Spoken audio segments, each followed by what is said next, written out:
বিসমিল্লাহির রহমানির রহিম। আসসালামু আলাইকুম ওয়ারহমতুল্লাহ। হজরত ইয়াহিয়া আলাইহিস সালাম নিষ্পাপ পবিত্রতার এক অনন্য নবী। ইতিহাসে কিছু মানুষ আছেন যাদের জীবন শব্দের চেয়ে নীরবতায় বেশি কথা বলে, যাদের চরিত্র এতটাই পবিত্র যে তারা যুগে যুগে মানুষের অন্তরকে নাড়া দেয়। হজরত ইয়াহিয়া আলাইহিস সালাম ছিলেন তেমনই একজন নবী, যার পুরো জীবন ছিল সংযম, সত্যবাদিতা ও আল্লাহ ভীতির উজ্জ্বল দৃষ্টান্ত। তিনি ছিলেন বনী ইসরাইলের একজন মহান নবী, যাকে আল্লাহ তাআলা শৈশবেই নবুয়ত দান করেছিলেন। তার জীবনের প্রতিটি অধ্যায় আমাদের শেখায় পবিত্রতা, দৃঢ়তা এবং সত্যের পথে অবিচল থাকার মূল্য কত মহান। অলৌকিক জন্মের কাহিনী। হজরত ইয়াহিয়া আলাইহিস সালাম ছিলেন হজরত জাকারিয়া আলাইহিস সালামের সন্তান। জাকারিয়া আলাইহিস সালাম দীর্ঘদিন ধরে নিঃসন্তান ছিলেন। বয়স বৃদ্ধ হয়ে গিয়েছিল, স্ত্রীও ছিলেন বন্ধ্যা। তবুও তিনি আল্লাহর দরবারে আশা ছাড়েননি। কোরআনে আল্লাহ বলেন, হে জাকারিয়া, আমি তোমাকে এক পুত্রের সুসংবাদ দিচ্ছি, তার নাম হবে ইয়াহিয়া। এর আগে আমি এই নাম কাউকে দেইনি। সূরা মারিয়াম, আয়াত ৭। এটি ছিল এক অলৌকিক ঘোষণা। এমন বয়সে, এমন পরিস্থিতিতে সন্তান দান, এটি আল্লাহর কুদরতের এক জ্বলন্ত নিদর্শন। ইয়াহিয়া আলাইহিস সালামের জন্মই প্রমাণ করে আল্লাহ চাইলে অসম্ভব বলে কিছুই নেই। শৈশবেই নবুয়ত। ইয়াহিয়া আলাইহিস সালামের জীবনের সবচেয়ে বিস্ময়কর দিক হল তিনি শৈশবেই নবী নিযুক্ত হন। আল্লাহ কুরআনে বলেন, হে ইয়াহিয়া, তুমি কিতাবকে শক্তভাবে ধারণ করো। সূরা মারিয়াম, আয়াত ১২। এই আয়াত নাজিল হয় যখন তিনি শিশু। আল্লাহ নিজেই সাক্ষ্য দিয়েছেন তিনি ছিলেন হিকমতপ্রাপ্ত, ছিলেন পবিত্র, ছিলেন সংযমী, ছিলেন আল্লাহ ভীরু। এমন গুণাবলী খুব কম নবীর জীবনেই একসাথে দেখা যায়। চরিত্র ও ব্যক্তিত্ব। ১. অতুলনীয় সংযম। ইয়াহিয়া আলাইহিস সালাম দুনিয়ার ভোগ বিলাস থেকে নিজেকে সম্পূর্ণ দূরে রেখেছিলেন। তিনি সাধারণ খাবার খেতেন, সাধারণ পোশাক পরতেন এবং একাকী ইবাদতে সময় কাটাতেন। চোখের অশ্রুতে ভেজা জীবন। বর্ণিত আছে, তিনি আল্লাহর ভয়ে এত বেশি কান্না করতেন যে তার গালের উপর অশ্রুর দাগ পড়ে গিয়েছিল। জান্নাত জাহান্নামের কথা স্মরণ করলে তার হৃদয় কেঁপে উঠত। পাপ থেকে দূরত্ব। তিনি কখনো কোনো পাপের দিকে তাকাননি, কোনো নারীর দিকে কুদৃষ্টিও দেননি। এ বিষয়ে রাসূলুল্লাহ সাল্লাল্লাহু আলাইহি ওয়াসাল্লাম বলেন, ইয়াহিয়া ইবনে জাকারিয়া ছিলেন এমন ব্যক্তি যিনি কোনো পাপের দিকে আগ্রহী হননি। দাওয়া ও দায়িত্ব। ইয়াহিয়া আলাইহিস সালামের দায়িত্ব ছিল বনী ইসরাইলকে তাওরাতের বিধান অনুযায়ী চলার আহ্বান জানানো। তিনি মানুষকে ডাকতেন তাওহীদের দিকে, হারাম থেকে দূরে থাকার দিকে, সত্য ও ন্যায়ের পথে, জুলুম ও ব্যভিচার বর্জনের দিকে। তিনি ছিলেন আপোষহীন সত্যবাদী। ক্ষমতাবানদের সামনে দাঁড়িয়েও তিনি সত্য বলতে দ্বিধা করেননি। ঈসা আলাইহিস সালামের সাথে সম্পর্ক। ইয়াহিয়া আলাইহিস সালাম ছিলেন ঈসা আলাইহিস সালামের সমসাময়িক এবং আত্মীয়। তিনি ছিলেন ঈসা আলাইহিস সালামের নবুয়তের পূর্ব ঘোষণাকারী। তিনি মানুষকে বলতেন, আমার পরে এক মহান রাসূল আসবেন, তাকে অনুসরণ করো। এভাবে তিনি ঈসা আলাইহিস সালামের পথ প্রস্তুত করেছিলেন। সত্য বলার মূল্য, শাহাদাত। ইয়াহিয়া আলাইহিস সালামের জীবনের সবচেয়ে হৃদয় বিদারক অধ্যায় হল তার শাহাদাত। তৎকালীন শাসক ছিল একজন জালিম রাজা।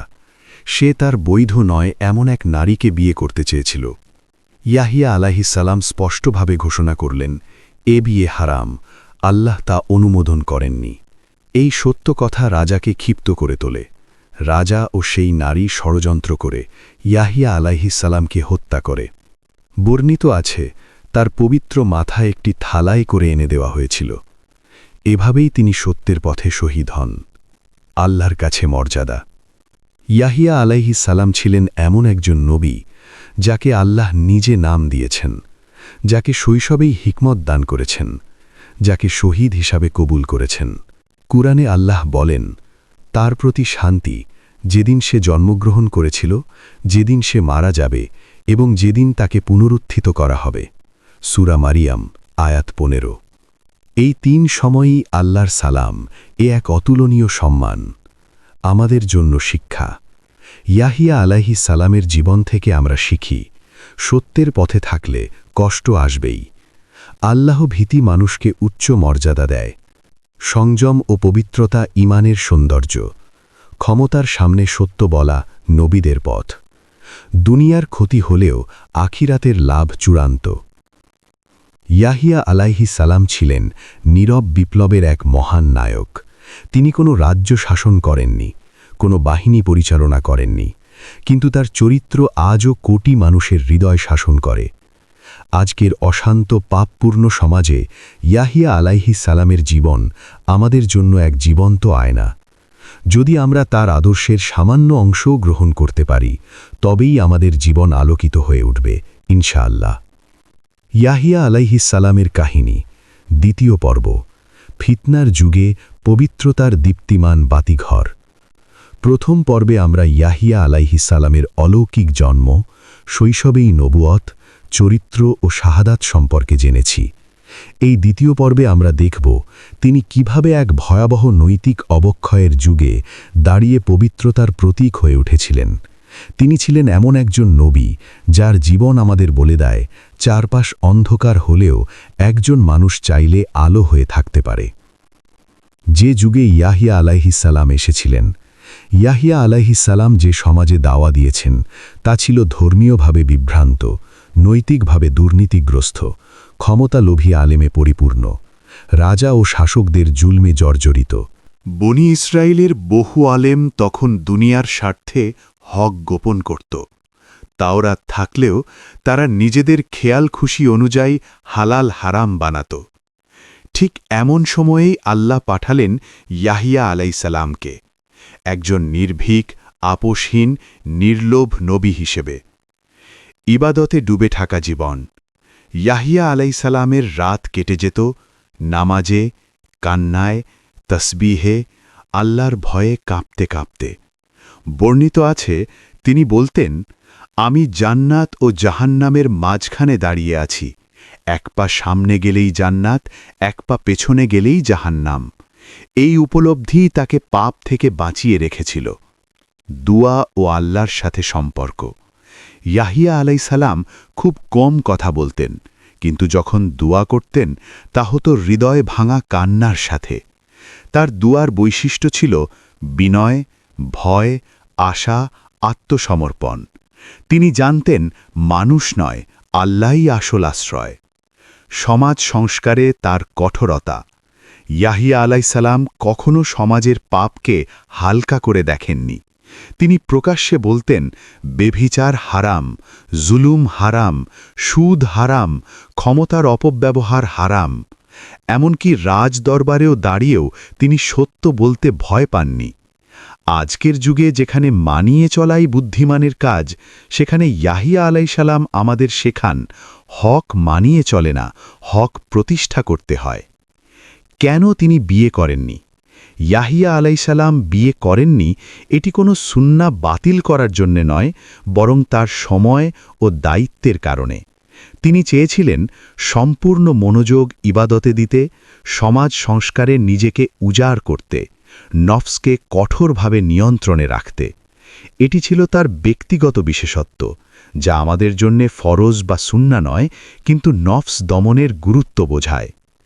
ঈসা আলাইসালামের প্রতি তার সাক্ষ্য।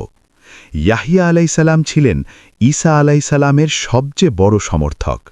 তিনি লোকদের বলতেন, আমি পথ পরিষ্কার করছি, মূল রাসূল আসছেন। তিনি নিজেকে কখনো বড় করে দেখাননি, বরং সবসময় বলেছেন, আমার পর যিনি আসবেন তিনি আমার চেয়েও উত্তম। এটি নবীদের পারস্পরিক ভালোবাসা ও বিনয়ের এক অনন্য উদাহরণ। শাহাদাত, যখন সত্যের মূল্য দিতে হয় জীবন দিয়ে। ইয়াহিয়া আলাইসালামের শাহাদাত হওয়া আকস্মিক নয়, বরং এটি ছিল সত্য বলার স্বাভাবিক পরিণতি। তিনি জানতেন এই কথা বললে প্রাণ যাবে, তবুও চুপ থাকা যাবে না। আজকের দিনে যেখানে সামান্য ক্ষতির ভয়ে সত্য গোপন করি, সেখানে ইয়াহিয়া আলাইসালাম জীবন দিয়ে দেখিয়ে দিলেন সত্যের মূল্য জীবন হলেও তা সস্তা নয়। আল্লাহ কেন তাকে এত ভালোবাসলেন? কুরআনে ইয়াহিয়া আলাইসালামকে নিয়ে যেসব গুণ এসেছে, হাসুর, সংযমী, বার, পিতামাতার অনুগত, তাকি, আল্লাহ ভীরু, এগুলো প্রমাণ করে আল্লাহ বাহ্যিক অর্জন দেখেন না, তিনি দেখেন হৃদয়ের পবিত্রতা। আজকের যুবকদের জন্যে ইয়াহিয়া আলাইসালাম। আজকের যুব সমাজ ফিতনায় ডুবে, নফসের গোলাম, দৃষ্টির পাপে জর্জরিত, হারামের সহজলভ্যতায় দুর্বল। এই সময় ইয়াহিয়া আলাইহিসসালামের জীবন যেন চিৎকার করে বলে, তুমি চাইলে এখনও পবিত্র থাকতে পারো। তিনি প্রমাণ করে গেছেন যুবক হয়েও পবিত্র থাকা অসম্ভব নয়। আমাদের জন্য বাস্তব শিক্ষা: ১. আল্লাভীতি হৃদয়ে থাকলে পাপ টেকে না। ২. সত্য বলার জন্য সাহস লাগে, নবীদের সাহস। ৩. নীরব ইবাদতও আল্লাহর কাছে বিশাল। ৪. ক্ষমতার সামনে মাথা নত না করাই ঈমান। ৫. দুনিয়ায় হার, আখিরাতে জয়।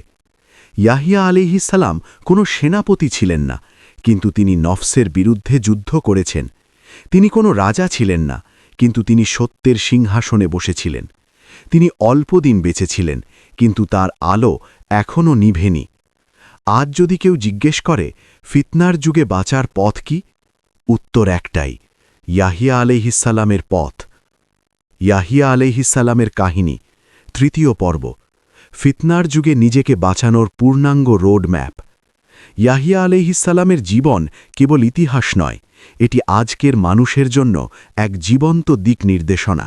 আমরা এমন এক যুগে বাস করছি যেখানে হারাম সহজ, সত্য বলা কঠিন, আর পবিত্র থাকা হাস্যকর বলে মনে হয়। ঠিক এই সময়ই ইয়াহিয়া আলাইহিসসালামের জীবন আমাদের প্রশ্ন করে, তুমি কি সত্যিই আল্লাহকে ভয় করো? ১. নীরব ইবাদত, আজকের সবচেয়ে অবহেলিত শক্তি। ইয়াহিয়া আলাইহিসসালাম ছিলেন নীরব ইবাদতের নবী। তিনি প্রচার চাইতেন না, প্রশংসা চাইতেন না। আজ আমরা নামাজ পড়েও ছবি দিই, দান করেও ঘোষণা দিই, নেক কাজ করেও স্বীকৃতি চাই। কিন্তু ইয়াহিয়া আলাইহিসসালাম শেখান, যে আমল মানুষ জানে না, সেই আমল আল্লাহ সবচেয়ে বেশি জানেন। প্রয়োগ: দিনে অন্তত ২ রাকাত নফল নামাজ। এমন একটি আমল রাখুন যা শুধু আপনি ও আল্লাহ জানেন। ২. দৃষ্টির হেফাজত, ফিতনার প্রথম দরজা বন্ধ করুন। ইয়াহিয়া আলাইহিসসালাম কখনো কুদৃষ্টি দেননি, তিনি জানতেন দৃষ্টি হল নফসের দরজা। আজ আমাদের সবচেয়ে বড় ফিতনা মোবাইল, স্ক্রিন, অবাধ দৃষ্টি। প্রয়োগ: অপ্রয়োজনীয় স্ক্রোল বন্ধ করুন, চোখ নামিয়ে চলার অভ্যাস করুন, দৃষ্টি গেলে সাথে সাথে আস্তাগফিরুল্লাহ বলুন। ৩. সত্য বলা, জনপ্রিয়তা নয়, জান্নাত বেছে নিন। ইয়াহিয়া আলাইহিসসালাম জানতেন এই সত্য বললে মৃত্যু আসবে, তবুও তিনি থামেননি। আজ আমরা চাকরি যাবে ভেবে চুপ থাকি, সম্পর্ক নষ্ট হবে ভেবে সত্য বলি না। প্রয়োগ: যেখানে হারাম সেখানে না বলুন, মিথ্যা সুবিধা ছাড়ুন, আল্লাহর উপর ভরসা রাখুন, রিজিক মানুষের হাতে নয়। ৪. সংযম, নফসকে রাজা বানাবেন না। ইয়াহিয়া আলাইহিসসালাম নফসকে দাস বানিয়েছিলেন, আজ আমরা নফসকে সিংহাসনে বসিয়েছি। সংযম মানে সব কিছু থাকা সত্ত্বেও নিয়ন্ত্রণ, পারা সত্ত্বেও বিরত থাকা। প্রয়োগ: সপ্তাহে অন্তত একদিন নফল রোজা, খাবার, কথা ও ঘুমে নিয়ন্ত্রণ, অপ্রয়োজনীয় আনন্দ কমানো। ৫. একাকিত্বকে ভয় নয়, শক্তি বানান। ইয়াহিয়া আলাইহিসসালাম একা থাকতে পছন্দ করতেন, কারণ তিনি জানতেন যেখানে গুনাহ নেই সেখানে একাকিত্ব রহমত। আজ আমরা একা থাকলেই হারামে যাই, কিন্তু তিনি একা থাকলেই আল্লাহর কাছে যেতেন। প্রয়োগ: দিনে কিছু সময় নির্জনে কাটান, ফোন ছাড়া আল্লাহর সাথে কথা বলুন, নিজের গুনাহ নিয়ে চিন্তা করুন। ৬. অশ্রু, শক্ত ঈমানের চিহ্ন। ইয়াহিয়া আলাইহিসসালাম কাঁদতেন, কারণ তিনি আল্লাহকে চিনতেন। আজ আমরা হাসি, কারণ আমরা আখিরাত ভুলে গেছি। প্রয়োগ: নামাজে আয়াতের অর্থ ভেবে পড়ুন, মৃত্যু ও কবর কল্পনা করুন। অন্তত সপ্তাহে একদিন নিজের জন্য কাঁদুন। 7. দুনিয়ার মোহ ছাড়াই দায়িত্ব পালন। ইয়াহিয়া আলাইহিসসালাম দুনিয়া ছাড়েননি, দুনিয়াকে হৃদয় থেকে ছাড়িয়েছিলেন। তিনি কাজ করেছেন, দাওয়া দিয়েছেন, কিন্তু মোহে জড়াননি। প্রয়োগ: কাজ করুন কিন্তু অহংকার নয়, অর্জন করুন কিন্তু আসক্ত নয়, দুনিয়াকে হাতে রাখুন, হৃদয়ে নয়। 8. মৃত্যু ভয় নয়, মৃত্যুর প্রস্তুতি। ইয়াহিয়া আলাইহিসসালাম মৃত্যুকে ভয় পাননি, কারণ তিনি প্রতিদিন প্রস্তুত ছিলেন। আজ আমরা মৃত্যুকে ভয় পাই, কারণ আমরা প্রস্তুত নই। প্রয়োগ: প্রতিদিন ঘুমের আগে নিজেকে প্রশ্ন করুন, আজ মারা গেলে আমি প্রস্তুত? আজকের যুগে ইয়াহিয়া আলাইহিসসালামের অনুসারী কারা? তারা যারা একা থাকলেও আল্লাহকে ভোলে না, যারা ক্ষতিগ্রস্ত হয়েও হারাম ছাড়ে, যারা কম দেখেও সন্তুষ্ট, যারা চুপচাপ আল্লাহর জন্য বাঁচে। চূড়ান্ত বার্তা: ইয়াহিয়া আলাইহিসসালাম আমাদের বলেননি, তোমরা পারবে না। তিনি দেখিয়ে গেছেন, মানুষ হয়েও ফেরেশতার মতো থাকা যায়। আজ যদি আপনি বলেন, এই যুগে পবিত্র থাকা অসম্ভব, তাহলে ইয়াহিয়া আলাইহিসসালামের জীবন আপনার সেই ধারণা ভেঙে দেয়। হে আল্লাহ, আমাদের ইয়াহিয়া আলাইহিসসালামের মতো সংযমী, সত্যবাদী ও আল্লাহভীরু বানিয়ে দিন। ফিতনার যুগে আমাদের পা যেন পিছলে না যায়। আমিন ইয়া রাব্বাল আলামিন। এই পর্যন্ত ভিডিওটি দেখার জন্য আপনাকে অসংখ্য ধন্যবাদ। ভালো লাগলে লাইক, শেয়ার এবং ফলো দিয়ে উৎসাহিত করবেন এবং সাবস্ক্রাইব করে পাশে থাকবেন, যাতে এই ধরনের ভিডিও আপনাদের কাছে পৌঁছে দিতে পারি এবং এই রকম ভিডিও দেখে আমাদের অন্তরাত্মাকে পরিশুদ্ধ করতে পারি। আসসালামু আলাইকুম ওয়া রাহমাতুল্লাহি ওয়া বারাকাতুহু।